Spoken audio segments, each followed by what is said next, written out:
Hello बच्चों, तो आप सभी का हमारे इस YouTube चैनल मिशन 2 पे आप लोगों का बहुत बहुत स्वागत है। तो बच्चों, आज हम लेकर आए हैं क्लास 10th का गणित का model paper, weekly test model paper set 1। और ये जो मॉडल पेपर है आपके वीकली टेस्ट के लिए, आपके आने वाले वीकली टेस्ट के लिए बहुत ही ज्यादा इंपॉर्टेंट है। तो आप इस वीडियो को शुरू से लेकर अंत तक जरूर देखना और अपने सभी साथियों को शेयर जरूर कर देना। तो चलिए शुरू करते हैं। इस मॉडल पेपर में जितने भी महत्वपूर्ण सवाल दिए गए हैं सभी सवालों को हम लोग एक एक करके सॉल्व करते हैं। देखिए, इसका जो सबसे पहला क्वेश्चन है, ठीक है, काफी इंपॉर्टेंट है बच्चों। निम्न में दूरी सूत्र कौन सा सही है? ठीक है, तो इसमें से चार ऑप्शन दिया हुआ है और चारों में से एक जो है वो दूरी सूत्र जो है वो सही है। ठीक है, आपको बताना है कि इनमें से कौन सा जो है वो दूरी सूत्र सही है। ठीक है, तो इसमें देखिए बच्चों, आप लोग ऑप्शन नंबर ए जो है under root x2 minus x1 का whole square plus y2 minus y1 का होल स्क्वायर जो है ये आपका दूरी सूत्र बिल्कुल का बिल्कुल सही है। ठीक है, बाकी आप देख सकते हैं ऑप्शन नंबर बी में ये गलत है। कैसे? यहाँ पे देखो, यहाँ पे x2 माइनस होना चाहिए, यहाँ पे क्या है आपका बीच में प्लस है तो कट गया। ठीक है, सी नंबर देखो, सी नंबर में देखो यहाँ पे तो माइनस है, x2 माइनस x1 का होल स्क्वायर, लेकिन बीच में क्या होना चाहिए? प्लस होना चाहिए, जबकि है क्या? माइनस, तो ये भी कट गया। और डी नंबर में देखो, यहाँ पे बच्चों स्क्वायर दिया ही नहीं है, यहाँ पे स्क्वायर दिया ही नहीं है तो ये भी कट गया। यानी कि ऑप्शन नंबर ए जो है ना, ये दूरी सूत्र बिल्कुल का बिल्कुल सही है। ठीक है, मैं एक बार दूरी सूत्र को नीचे लिख देता हूं ताकि आपको याद हो जाए। ठीक है, ट्रिक से आप लोग को याद करवा देते हैं। ठीक है, यहाँ पे आप लिखेंगे अंडर रूट, क्या लिखोगे? पहले अंडर रूट, फिर लिखोगे x2 माइनस x1, है ना, x2 माइनस x1 का होल स्क्वायर दे दोगे, फिर बीच में लिखना प्लस। ठीक है, y2 माइनस y1 लिखोगे और उसके बाद स्क्वायर कर दोगे। ये आपका दूरी सूत्र हो गया। इसको एकदम बढ़िया से याद कर लो। ठीक है, क्योंकि इसी तरीके का सवाल आप लोग का एग्जाम टेस्ट में आएगा, एग्जाम में आएगा, और इसी से आप लोग का बहुत सारे सवाल बनेगा। ठीक है, तो इसको एकदम याद से याद कर लो। ठीक है, चलिए बढ़ते हैं हम लोग दूसरे नंबर सवाल पे। दूसरा नंबर सवाल क्या है? एक्स निर्देशांक को कहते हैं तो भुज, तल, कोटि, भुज एवं कोटि। ठीक है, तो एक्स निर्देशांक को हम लोग जो कहते हैं ना बच्चों, वो हम लोग कहते हैं भुज, याद रखना। ठीक है, एक्स निर्देशांक को क्या कहते हैं? भुज। तो ऑप्शन नंबर ए इसका बिल्कुल राइट हो जाएगा। ठीक है, इसका एक और ध्यान देना, वाई निर्देशांक को क्या कहते हैं? जब एक्स निर्देशांक को भुज कहते हैं तो वाई निर्देशांक को क्या कहते हैं? तो वाई निर्देशांक को कोटि कहते हैं। तो दोनों को बढ़िया से बढ़िया याद कर लेना। ठीक है, बढ़ते हैं हम लोग नेक्स्ट सवाल में। क्या बोल रहा है? वाई निर्देशांक को कहते हैं, हमने जस्ट अभी बताया, एक्स निर्देशांक को भुज और वाई निर्देशांक को क्या कहते हैं? कोटि। ऑप्शन नंबर बी इसका बिल्कुल राइट हो जाएगा। बढ़ते हैं 4 नंबर सवाल में। क्या लिखा हुआ है? बिंदुओं P 4 और 6 और Q दिया हुआ है 6 और 8 के बीच की दूरी है। ठीक है, इसको देखो, जो भी बताएंगे आप एकदम ध्यान से देखना। इसी तरीके का सवाल आप लोग का आने वाला है। ठीक है, और इसका आप लोग को हम होमवर्क भी देने वाले हैं। ठीक है, तो देखिए यहाँ पे आपका क्या है? P एक निर्देशांक है और Q निर्देशांक है, तो हम बीच में एक लाइन दे देंगे, है ना, और यहाँ पे लिख देंगे P और यहाँ लिख देंगे हम Q। ठीक है, P का निर्देशांक कितना दिया हुआ बच्चों? तो 4 और 6 दिया हुआ है। कितना दिया हुआ है? 4 और 6। और Q का निर्देशांक कितना दिया हुआ है? 6 और 8। ठीक है, और इसमें देखो यहाँ पे जो 4 होता है, जो पहले होता है वो x होता है और बाद में जो होता है y होता है। पहले x और y, तो इसका मतलब x 4, y कितना हो जाएगा? 6, x 6 और y 8। ठीक है, जो पहला वाला जो होता है बच्चों वो x1 हम लोग कहते हैं और बाद वाले को y1 कहते हैं। ठीक है, ये हो गया। इधर वाला सेम, इधर वाला क्या होगा? ये x2 हो जाएगा और ये हो जाएगा y2। इतना आपको जब याद है तो आपको बनाने में कोई हार्ड नहीं है। ठीक है, अब हम लोग क्या लिखेंगे यहाँ पे? यहाँ से सॉल्यूशन करते हैं हम लोग। ठीक है, लिखेंगे यहाँ पे पी क्यू की दूरी। क्या लिखेंगे? पी क्यू की दूरी। ठीक है, और इसका फॉर्मूला क्या होता है? तो दूरी का सूत्र अभी हमने जस्ट बताया कि अंडर रूट लिखना, under root x2 minus x1 का होल स्क्वायर। ठीक है, प्लस दे दोगे y2 माइनस y1 का होल स्क्वायर। ठीक है, ये आप इसको फॉर्मूला लिख लोगे। अब यहाँ दोगे बराबर, ठीक है, अंडर रूट दोगे, उसके बाद x2 का वैल्यू कितना है यहाँ पे? x2 का देखो, x2 का वैल्यू कितना है? 6, तो लिख देंगे यहाँ पे 6। फिर लिखोगे यहाँ x1 का वैल्यू कितना है? 4, तो यहाँ लिख दोगे 4 और इसका होल स्क्वायर कर दोगे। बीच में क्या देंगे? प्लस। y2 कितना है? तो y2 8 है, तो 8 लिख देंगे, माइनस y1 कितना है? y1 6 है, तो 6 का क्या कर देंगे? स्क्वायर कर देंगे। ठीक है, बराबर देंगे, अंडर रूट डालेंगे। ठीक है, 6 में से 4 गया तो कितना बचेगा? तो 2 बचेगा और 2 का क्या बच जाएगा? स्क्वायर। प्लस 8 में से 6 गया तो 2 बचा और 2 का क्या कर देंगे? स्क्वायर। ठीक है, बराबर दोगे, उसके बाद देखो बाबू यहाँ 2 का स्क्वायर करोगे तो कितना होगा 4 होगा, और प्लस 2 का स्क्वायर करोगे तो 4 हो जाएगा। तो 4 4 अंदर में क्या हो गया 8 हो गया। कितना हो गया 8। ठीक है, अब ये 8 को हम लोग ऐसा लिख सकते हैं, कैसे सर कैसे लिख सकते हैं? तो 2 गुना 2, बोलो लिख सकते हैं कि नहीं? बिल्कुल सर लिख सकते हैं। ठीक है, लिख सकते हैं ना। चलिए अब देखिए यहाँ पे, अब 2 पेयर का इसमें से एक को बाहर निकाल देना है। ठीक है, 2 में से एक को बाहर निकाल दे, जैसे कि 2 को जोड़ी लगा दो, 2 का जोड़ी लग गया तो 2 को जोड़ी लग गया, तो यहाँ पे 2 बाहर निकल गया। जिसका जोड़ी नहीं निकला, जिसका जोड़ी नहीं मिला, जैसे यहाँ अकेले 2 बच गया, तो इसका जोड़ी नहीं मिला तो ये अकेले 2 बच जाएगा। जिसका जोड़ी मिल गया वो एक बाहर निकल जाएगा, और जिसका जोड़ी नहीं मिला वो अंदर रह जाएगा। ठीक है, तो 2 √2 इसका क्या हो जाएगा मात्रक हो जाएगा। ठीक है, तो ये इसका आंसर हो जाएगा। कहाँ पे है बच्चों? Option number B. Option number B इसका बिल्कुल राइट हो जाएगा। ठीक है, बढ़िया से इसको नोट कर लो। ठीक है, सवाल इसी तरीके से आएगा, नंबरिंग चेंज हो सकता है, लेकिन सवाल आप लोग का इसी तरीके से पूछने वाला है। ठीक है, वो या फिर वो वीकली टेस्ट हो या फिर फाइनल एग्जाम हो। ठीक है, कहीं ना कहीं आप लोग का इस तरीके से आने वाला है। देखिए 5 नंबर क्वेश्चन। ठीक है, बहुत ही अच्छा सवाल है। ठीक है, एकदम लॉलीपॉप सवाल है। ठीक है, बिंदुओं 2,5 तथा 4,7 को मिलाने वाले रेखाखंड का मध्य बिंदु का निर्देशांक निकालना है। ठीक है, तो मध्य बिंदु का निर्देशांक, जैसे कि मान लो कि यहाँ पे एक लाइन दिया हुआ है। ठीक है, यहाँ नाम दे दो ए और इसका नाम दे दो बी। ठीक है, एक का बिंदुओं क्या क्या दिया हुआ है 2,5, कितना दिया हुआ है 2,5, और दूसरा बिंदु दिया हुआ है 4,7, कितना दिया हुआ है 4,7। ठीक है, चलिए अब ये दोनों दिया हुआ है। अब यहाँ पे देखो इसके मध्य बिंदु पूछ रहा है, तो ए बी का मध्य बिंदु क्या हो जाएगा? बीच में हो जाएगा इसका कोई और बिंदु, जैसे ए और बी के बीच में कौन सा बिंदु हो जाएगा? कोई और बिंदु हो जाएगा, जिसका नाम हम दे देते हैं सी। ठीक है, और इसी का क्या करना है निर्देशांक निकालना है, इसी का एक्स का वैल्यू निकालना है और इसी का वाई का वैल्यू निकालना है। एक्स और वाई का वैल्यू सी का निकालना है। ठीक है, तो मध्य बिंदु का निर्देशांक का एक फॉर्मूला होता है। ठीक है, बहुत ही अच्छा सवाल है। मध्य बिंदु का निर्देशांक, ठीक है, इसका देखो फॉर्मूला क्या होता है, निर्देशांक।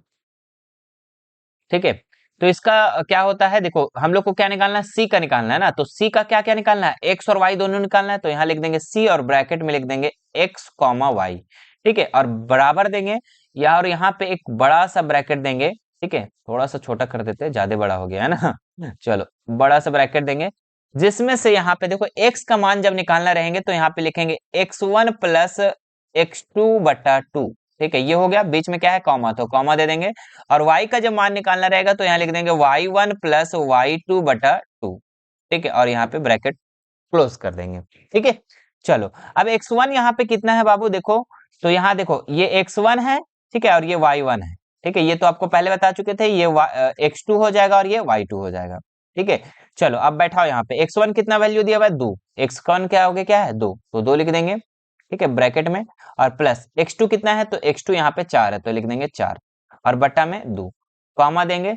y1 कितना है, तो y1 5 है तो लिख देंगे यहाँ पे 5, और y2 कितना है, y2 7 तो लिख देंगे 7, और बट्टा में 2, ब्रैकेट क्लोज।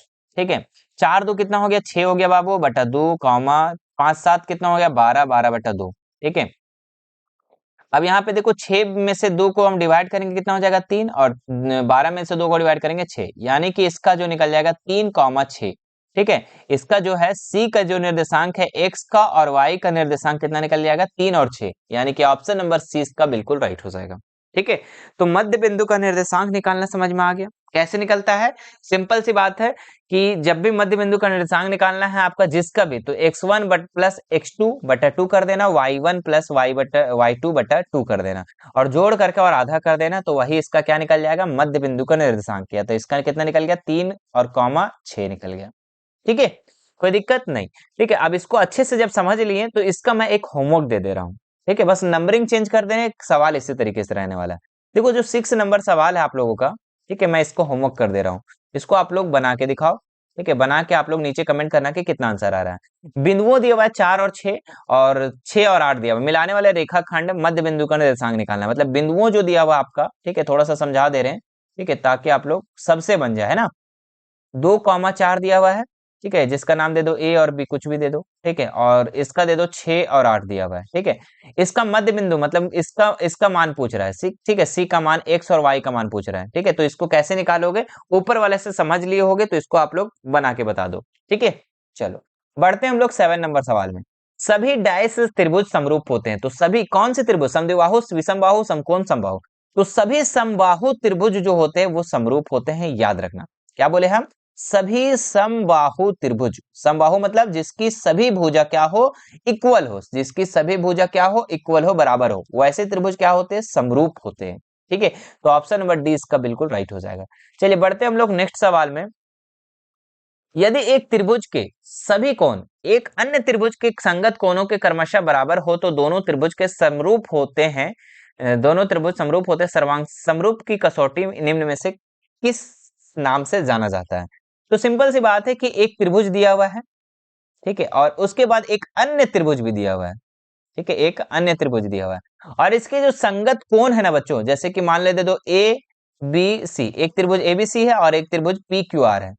ठीक है, तो ए का संगत कोण P बराबर है, ए और P बराबर बोल दे रहा है, P और Q बराबर है और C और R बराबर है। मतलब कि दो त्रिभुज की संगत भुजाएं संगत कोण बराबर है बच्चों। मतलब सभी कोण कोण कोण कोण बराबर है, इसका मतलब कि एंगल एंगल एंगल से ये क्या है? समरूप है। ठीक है, ऑप्शन नंबर सी इसका बिल्कुल राइट हो जाएगा, क्योंकि सभी तो कोण बराबर है ना। एक भी भुजा तो यहाँ पे बराबर बोला नहीं गया है। बोला है कि त्रिभुज के संगत कोणों क्रमशः दोनों त्रिभुज के क्या है? कोण बराबर है। ठीक है, चलिए आगे बढ़ते हैं हम लोग नेक्स्ट सवाल में। समरूप त्रिभुज की संगत भुजाएं क्या होती है? तो समरूप त्रिभुज की जो संगत भुजाएं होती है ना बच्चों, वो समानुपाती होती है। आप याद रखना, ठीक है। समरूप त्रिभुज की संगत भुजाएं कैसी होती है? समानुपाती होती है। चलिए नेक्स्ट देखिए, यहाँ पे दो समरूप त्रिभुज की भुजाएं 4,9 है के अनुपात में है, तो इन त्रिभुजों के क्षेत्रफल का अनुपात है। जब भी बच्चों त्रिभुज के भुजा अगर अनुपात में दिया हुआ है, त्रिभुज के कोई भी भुजा अनुपात में दिया हुआ है और उसका क्षेत्रफल का अनुपात पूछ रहा है, तो इसका क्या करना? स्क्वायर कर देना, सिंपल सी बात है। ठीक है, इसका क्या कर देना? स्क्वायर कर देना। तो 4 का स्क्वायर 16 और 9 का स्क्वायर 81, यानी कि 16:81 इसका राइट आंसर हो जाएगा ऑप्शन नंबर डी। जब भी भुजा दिया रहे और उसका क्षेत्रफल का अनुपात पूछे हम, ठीक है, तो उसका क्या कर देना? आप उसका वर्ग कर देना, उसका स्क्वायर कर देना, सिंपल सी बात है। ठीक है, चलिए आगे बढ़ते हैं हम लोग नेक्स्ट सवाल। सभी वृत्त होते हैं, तो सभी वृत्त कैसे होते हैं बच्चों? तो सभी वृत्त जो होते हैं वो समरूप होते हैं। ऑप्शन नंबर ए इसका बिल्कुल राइट हो जाएगा। ठीक है, चलिए आगे बढ़ते हैं हम लोग नेक्स्ट सवाल में। थोड़ा सा रुकिए सर, क्या हो गया? हाँ, चलिए नेक्स्ट सवाल देखिए। यहाँ पे अब हम लोग क्या करते हैं, कुछ सब्जेक्टिव सवाल को देख लेते हैं, ठीक है, जो आपके टेस्ट के लिए इंपॉर्टेंट है। ठीक है, आकृति में डीई और बीसी समांतर है, इसी का मान ज्ञात करना है। बहुत ही अच्छा सवाल है और लॉलीपॉप सवाल है। ठीक है, देखो डीई समांतर जो है ये वाला रेखा और बीसी जो समांतर है, ये दोनों क्या है? समांतर है। ठीक है, ये दोनों क्या है? आपस में पैरेलल है, समांतर है। अब इसमें क्या बोल रहा है? इसी का मान निकालना है। तो सिंपल सी बात है, यहाँ पे हम लिखेंगे चूंकि, क्या लिखेंगे? चूंकि डीई समांतर है ना, डीई समांतर बीसी है। जब डीई समांतर बीसी रहता है बच्चों, ठीक है, जब भी कोई त्रिभुज रहे और ये समांतर रहता है, तो हम लोग इसको अनुपातिक में लिखते हैं। कैसे लिखते हैं? एडी बटा एडी बटा एडी बटा डीबी। ठीक है, एडी बटा डीबी और बराबर देंगे और लिखेंगे एई बटा ईसी। ठीक है, एई बटा ईसी। ठीक है, ये आपका प्रमेय 6.1 कहता है। ठीक है, तो आप इसको याद रखेंगे। जब भी त्रिभुज के दो भुजा पैरेलल है इस तरीके से, ठीक है, डीई और बीसी, तो यहाँ पे हम क्या कर देंगे? अनुपात, जैसे कि एडी बटा डीबी और एई बटा ईसी, ये चीज को हम लोग कर देंगे। ठीक है, तो आप इस चीज को याद भी रखना। अब देखो यहाँ पे एडी का मान कितना दिया हुआ? एडी का मान दिया हुआ 1.5, तो यहाँ लिख देंगे 1.5 और डीबी का मान कितना दिया हुआ? 3, तो यहाँ लिख देंगे 3 और बराबर में देंगे एई, एई कितना दिया हुआ? 1, तो यहाँ लिख देंगे 1 और एई ईसी, ईसी तो ही नहीं दिया हुआ है, तो ईसी के जगह में हम क्या लिख देंगे? ईसी ही लिख देंगे। ठीक है, जो नहीं दिया हुआ है उसको हम लोग वही सेम लिख देंगे। यहाँ से कर देंगे क्रॉस मल्टीपल। ठीक है, ईसी को 1.5 से गुना करेंगे, कितना हो जाएगा? 1.5 ईसी। क्या हो जाएगा? 1.5 ईसी। और यहाँ पे 3 को 1 से गुना करेंगे तो क्या हो जाएगा? 3। अब यहाँ पे हो जाएगा ईसी बराबर 3 और ये गुना में है 1.5, इधर आके हो जाएगा डिवाइड में 1.5। ये पॉइंट हट गया तो ऊपर हो गया 0। 15 दूनी 30, यानी कि ईसी का जो वैल्यू निकल गया बाबू, कितना निकल गया? 2 निकल गया। ठीक है, ईसी का मान कितना निकल गया? 2, है ना। तो ये आपका इसका उत्तर हो जाएगा। ठीक है, जब आप इतना बना दोगे तो आपको यहाँ से मार्क्स मिल जाएगा। ठीक है, चलिए एकदम इसी तरीके से आपको बनाना है। नेक्स्ट देखते हैं हम लोग अगला सवाल 12 नंबर में क्या दिया हुआ है। भुजाओं की समान संख्या वाले दो बहुभुज समरूप है। ठीक है, अगर भुजाओं वाले समान दो बहुभुज अगर समरूप है तो उनकी संगत भुजाएं वो क्या होगी बच्चों, तो वो होगी समानुपाती। क्या हो जाएगा वो, समानुपाती। ठीक है, तो इसका उत्तर हो जाएगा समानुपाती। ठीक है, तो आप याद रखेंगे। ठीक है, कि जब दो भुजाएं है ना, भुजाएं की समान संख्या वाले दो बहुभुज समरूप होता है ना, तो उसकी भुजाएं जो होती है, संगत भुजाएं, वो क्या होती है, समानुपाती। इस चीज को याद रखेंगे। आगे देखते हैं हम लोग नेक्स्ट सवाल 13 नंबर में। ठीक है, इसको आपको सिद्ध करना है और ध्यान से देखना है। सबसे मेन चीज होता है ना, ध्यान से पढ़ना। ठीक है, आप लोग क्या करते हो, बस ऊपर ऊपर देख लेते हो, थोड़ा सा अंदर से इसको देखो। आकृति में डीई और ईसी समांतर है।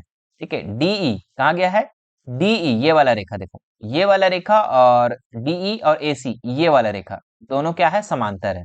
ठीक है, और क्या समांतर है, एक चीज और समांतर है इसमें, डी एफ ये वाला रेखा और ए ई ये वाला रेखा क्या है, आपस में समांतर है। सिद्ध क्या करना है बाबू, तो बी एफ बटा ई एफ एफ ई और बीई बटा ईसी। ठीक है, तो बहुत ही अच्छा सवाल है। एकदम ध्यान से देखोगे तो हार्ड नहीं लगेगा। आप लोग ना इस चैप्टर को थोड़ा सा हार्ड समझ लेते हो, लेकिन हार्ड है ही नहीं एक्चुअली में। ठीक है, आप लोग जब बनाते जाओगे दो तीन बार ना, तो इजी हो जाएगा। ठीक है, तो सबसे पहले हम यहाँ पे लिखेंगे दिया है।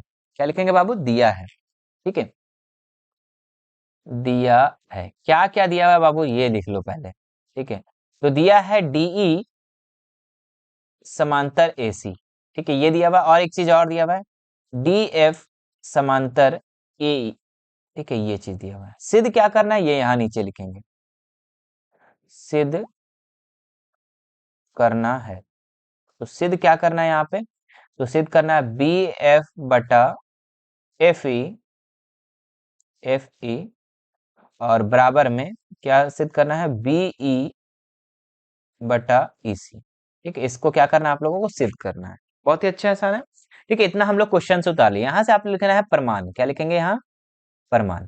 तो प्रमाण में सबसे हम पहले क्या लिखेंगे ना, बड़ा वाला त्रिभुज आप देख रहे हैं जो, ये वाला एबीसी, तो एबीसी को हम ले लेंगे सबसे पहले। क्या ले लेंगे, सबसे पहले बड़ा वाला त्रिभुज को हम लोग ले लेंगे। ठीक है, लिखेंगे त्रिभुज एबीसी में, एबीसी में। ठीक है, त्रिभुज एबीसी में अगर हम लोग देखें बच्चों, तो जो सबसे पहले जो दिया हुआ है, चूंकि क्या दिया हुआ है यहाँ पे वो लिख लेते हैं। तो एबीसी में आप देखिए यहाँ पे डीई और एसी क्या है, समांतर है, तो यहाँ लिख देंगे डीई समांतर एसी। डीई समांतर एसी दिया हुआ है, ये बड़ा वाला त्रिभुज में है ना, देखो डीई समांतर एसी। ठीक है, जब डीई समांतर एसी दिया हुआ है बच्चों, ठीक है, तो इसको हम लोग लिख सकते हैं, कैसे लिख सकते हैं, अनुपातिक में लिख सकते हैं, है ना। देखो डीई ये वाला रेखा जो है और ये वाला जो रेखा है, ये दोनों क्या है, समांतर है, तो हम लोग इसको अनुपातिक में लिख सकते हैं प्रमेय 6.1 से, बीई बटा ईसी और बीडी बटा डीए, ये चीज हम लोग लिख सकते हैं। तो लिख देंगे यहाँ पे, क्या लिख देंगे, बीई बटा ईसी। ठीक है, और बराबर में दे देंगे बी डी बटा डी ए। ठीक है, ये आपका क्या हो गया, समीकरण 1 हो गया। ठीक है, क्लियर है। चलो अब आगे हम लोग लिखते हैं, पुनः करके लिखेंगे। क्या लिखेंगे, पुनः। थोड़ा ऊपर कर लेते हैं इसको। चलो, यहाँ लिखेंगे पुनः। पुनः क्या हो जाएगा, अब हम लोग छोटा वाला त्रिभुज में ले लेंगे यहाँ पे। ठीक है, ए बी ई में। ठीक है, ए बी ई में। ठीक है, ए बी ई में हम लोग क्या ले लेंगे, एक छोटा वाला त्रिभुज में हम लोग ले लेंगे। ठीक है, इसको पहले मिटा लेते हैं। छोटा वाला त्रिभुज में ले रहे हैं, तो छोटा वाला त्रिभुज में आप ध्यान दीजिएगा यहाँ पे, छोटा वाला त्रिभुज क्या है हमारा, ए बी ई। लिखेंगे त्रिभुज ए बी ई में। तो त्रिभुज ए बी ई में अगर हम लोग देखें, तो इसमें भी एक चीज पैरेलल दिया हुआ है। क्या दिया हुआ है, डी एफ, डी एफ ये वाला रेखा और ये वाला रेखा ए ई ये वाला रेखा क्या है, समांतर है। ठीक है, तो दोनों हम लिख देंगे यहाँ पे पहले नीचे में, डी एफ समांतर ए। ठीक है, कोई दिक्कत नहीं, डीई डी एफ समांतर ए ई लिख दिए। अब इसमें क्या हो गया, यहाँ पे जब ये और ये रेखा और ये रेखा क्या है, पैरेलल, तो हम लोग लिख सकते हैं बी एफ बटा ई एफ ई और बी डी बटा डी ए। बिल्कुल लिख सकते हैं, है ना। तो लिख देंगे यहाँ पे, पर में 6.1 है ना, बी एफ बटा एफ ई और बराबर में हो जाएगा बी डी बटा डी ए। ठीक है, ये आपका समीकरण 2 हो गया। यहाँ पे लिखेंगे बच्चों समीकरण 1 तथा 2 से। क्या लिखेंगे, समीकरण 1 तथा 2 से दोनों लिखेंगे यहाँ पे। समीकरण 1 तथा 2 से। अब देखिए यहाँ पे समीकरण 1 और 2 में आप जब गौर करेंगे तो देखिए यहाँ पे राइट साइड वाला BD बटा DA और BD बटा DA दोनों साइड क्या है, इक्वल है। ठीक है, तो इक्वल है तो देखिए अगर राइट साइड बराबर है तो लेफ्ट साइड भी बराबर हो जाएगा। तो लेफ्ट साइड क्या हो जाएगा, BE बटा EC। ठीक है, लेफ्ट और लेफ्ट भी बराबर होगा कि नहीं, राइट राइट बराबर है तो लेफ्ट लेफ्ट भी बराबर होगा। तो लेफ्ट BE बटा EC और BF बटा FE, है ना, BF बटा FE। ठीक है, क्या इसी चीज को प्रूव करने के लिए कह रहा था? बिल्कुल सर, इसी को प्रूव करने के लिए कह रहा था, है ना। BE बटा FE, है ना, BE बटा FE। देखो लेफ्ट राइट हो सकता है दोनों में, कोई दिक्कत नहीं है। ठीक है, ये वाला और ये वाला क्या हो गया, प्रूव हो गया, तो यहाँ लिख देंगे प्रूव। ठीक है, BE बटा EC, BE बटा EC और BF बटा FE, ये दोनों क्या हो गया, प्रूफ हो गया। ठीक है, तो आप इतना स्क्रीनशॉट ले लो। चलिए आगे बढ़ते हैं हम लोग नेक्स्ट सवाल में। 14 नंबर में क्या है सवाल, त्रिभुज एबीसी में यदि DE पैरेलल BC है तो BD 7.2 और AE 1.8 सेंटीमीटर है और EC 5.4 है, तो AD का मान ज्ञात करना है ना। ये सवाल आप लोगों को ऊपर में बताएं इसी तरीके से। ठीक है, तो क्या दिया हुआ है, BD 7.2, तो BD लिख देंगे 7.2 और AE कितना है 1.8, है ना, तो AE कितना हो गया 1.8 और क्या दिया हुआ है EC 5.4, EC जो दिया हुआ है 5.4। ठीक है, आपको क्या निकालना है, इसका AD का मान निकालना है। ठीक है, तो यहाँ पे लिखेंगे चूंकि DE पैरेलल BC है। ठीक है, जब DE और पैरेलल BC है तो हम लोग इसको क्या कर देंगे, अनुपातिक में लिख सकते हैं, AD बटा BD, है ना, लिखेंगे AD बटा DB और बराबर में लिखेंगे EE बटा EC। ठीक है, तो AE बटा EC। ठीक है, अब AD का मान कितना दिया हुआ, नहीं दिया हुआ सर, तो AD के जगह में AD लिख देंगे और BD DB के जगह में कितना है, DB के जगह में 7.2, तो 7.2 दे देंगे। AE कितना दिया हुआ है, AE 1.8 1.8, EC कितना दिया हुआ 5.4। ठीक है, ये पॉइंट से पॉइंट हटा देंगे तो 18 का 18, 18 तिया 54। ठीक है, अब 3 को AD से गुना करेंगे, यहाँ से क्या कर देंगे, क्रॉस मल्टीपल। ठीक है, ये 3 को AD से गुना करेंगे कितना हो जाएगा, 3AD और यहाँ पे हो जाएगा 7.1 को 2 से गुना 7.2 को 1 से गुना करेंगे तो 7.2। ठीक है, यहाँ पे AD लिख देंगे और यहाँ पे 7.2 बटा में आ जाएगा 3, पॉइंट हटाएंगे 0 हो गया। ठीक है, 10 तिया 30 और यहाँ पे हो जाएगा 3 से गुना काटेंगे इसको तो कितना हो जाएगा, 3 दूनी 6 और 3 चौके 12, तो कितना हो जाएगा 24 बटा 10, कितना हो जाएगा 24 बटा 10। उसको डिवाइड जब हम करेंगे बच्चों, डिवाइड करेंगे तो कितना हो जाएगा, AD का मान कितना हो जाएगा 2.4, कितना हो जाएगा 2.4। ठीक है, तो इसका आंसर हो जाएगा 2.4, कोई दिक्कत नहीं। तो इसका आंसर आप लोग का 2.4, इसको आप यहाँ से यहाँ तक उतार लेंगे। ठीक है, यहाँ से यहाँ तक आप लोग क्या करेंगे, उतार लेंगे। चलिए स्क्रीनशॉट ले लो। बढ़ते हैं अगला सवाल। ठीक है, क्या लिखा हुआ है? बिंदुओं के युग्मों दिया हुआ है, कितना दिया हुआ, -5 और 7 और -3 और -1 और 3 के बीच की दूरी ज्ञात करें। तो दूरी निकालना तो बहुत ही आसान सवाल है ना। क्या करना है, पहले एक लाइन दे देना है। ठीक है, किसी नाम दे दो, A और B दे दो। ठीक है, A का वैल्यू कितना हो जाएगा, -5 और 7 और इधर कितना दिया हुआ, -1 और 3। ठीक है, तो ये हो जाएगा आप लोग का x1 और y1। ठीक है, और ये हो जाएगा x2 y2। ठीक है, चलिए तो यहाँ से सॉल्यूशन करते हैं। ठीक है, लिख देते हैं AB की दूरी या दूरी सूत्र कुछ भी लिख सकते हैं ना, AB की दूरी। तो इसका फॉर्मूला हमने क्या बताया, इसका फॉर्मूला बताया under root x2 minus x1 का whole square plus y2 minus y1 का होल स्क्वायर। ठीक है, चलो बराबर में देंगे, अंडर रूट डालेंगे। x2 कितना दिया हुआ है, x2 यहाँ पे दिया हुआ है -1, तो लिख देंगे -1 और माइनस x1 कितना दिया हुआ है, x1 -5 दिया हुआ है, तो माइनस माइनस क्या हो जाएगा बाबू, यहाँ प्लस हो जाएगा, तो +5 का होल स्क्वायर प्लस y2 कितना दिया हुआ है, y2 यहाँ पे 3 दिया हुआ है, तो लिख देंगे यहाँ पे 3 और y1 कितना दिया हुआ है, तो 7, तो 7 लिख देंगे, इसका क्या कर देंगे, होल स्क्वायर। ठीक है, बराबर में देंगे, अंडर रूट डालेंगे। माइनस प्लस क्या होता है बाबू, माइनस माइनस प्लस माइनस, 5 में से 1 गया कितना बचेगा, 4 बचेगा। ठीक है, तो 4 का क्या कर देंगे, स्क्वायर प्लस 3 में से 7 गया तो कितना बचेगा, -4, क्या बचेगा, -4, -4 का क्या कर देंगे, स्क्वायर। ठीक है, बराबर अंडर रूट 4 का स्क्वायर 16 प्लस 4 का स्क्वायर -4 का स्क्वायर तो 16, है ना, माइनस माइनस प्लस हो जाएगा। अब 16 16 कितना होता है बाबू, 32 होता है, और 32 को क्या कर दो, अब तोड़ दो, तो 32 को हम लोग तोड़ सकते हैं, 4 चौके 16 है ना, 4 चौके 16 दूनी 32, है ना।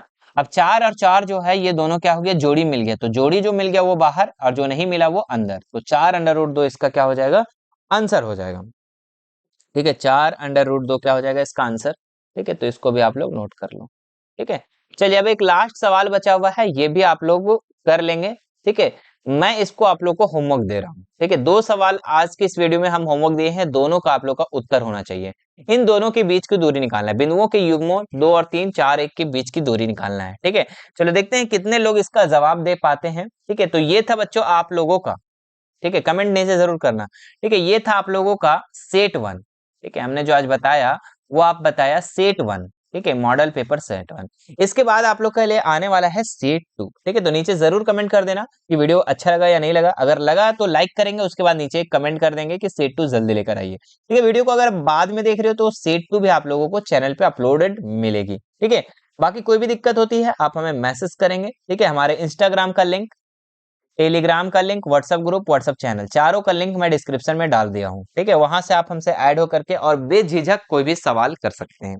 ठीक है, और अगर हम अभी तक नए हैं, ठीक है, हमारे चैनल पे अगर नए आए हो, फर्स्ट बार आए हो, तो चैनल को सब्सक्राइब कर लो। ठीक है, और घंटी को दबा लेना।